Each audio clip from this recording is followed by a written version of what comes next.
I'm Dr. Simone Farrelly.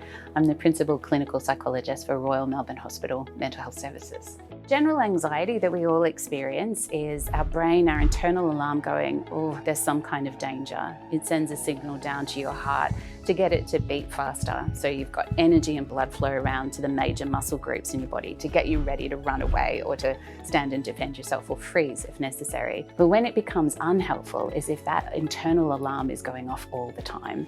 So if there's repeated sort of experiences or daily type experiences where the internal alarm is going off and that it gets in the way of people being able to do the sorts of things that they want to be able to do. My name's Cammell. I'm a Clinical Associate Professor at the University of Melbourne and Royal Melbourne Hospital and the lead psychiatrist of the Post-discharge programs for mental health. In Australia and a lot of Western countries, if we look at the prevalence, so at any one time what people are suffering from in terms of mental health issues, and in terms of incidence over life, anxiety disorders are the most common problems that people have.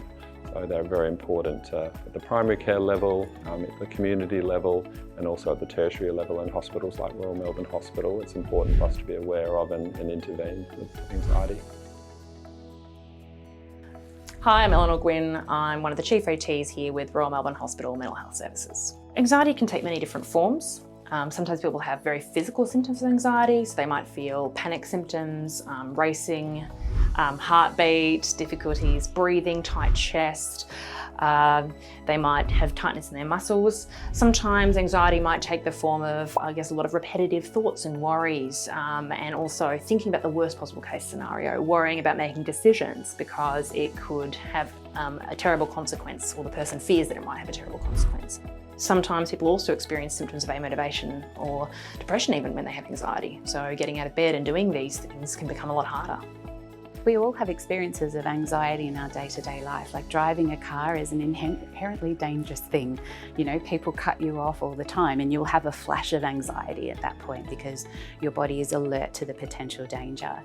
But if that alarm is going off all of the time, if you're feeling like more days than not and for more of the day than less of the day that you're feeling this way, that alarm's going off, then that might be a signal to go and speak to somebody about it. When people come for assessment in an outpatient setting, we take a history and we try to understand and formulate the problem. So we take a history around all of the different types of anxiety a person might experience and then get a sense of how debilitating it is or how much it impacts the person. There is some genetic predisposition. So there are families and family histories of anxiety that mean that some people will be more prone to anxiety, as well as people that are born with a more anxious temperament or what we call clinically negative affectivity, so more anxious and more irritable and more emotional than the average person in their temperament might have a vulnerability to developing an anxiety disorder later in life.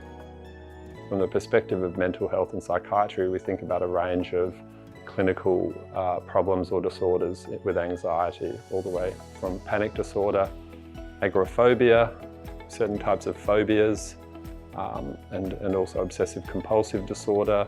And if people are anxious a lot of the time, we talk about generalised anxiety disorder. The diagnostic system that we use in Australia, the DSM-5 or the Diagnostic and Statistical Manual, also talks about trauma and stress-related disorders. So often when we talk about anxiety, we talk about post-traumatic stress disorder as well, and other types of anxiety that come from stressful and traumatic situations.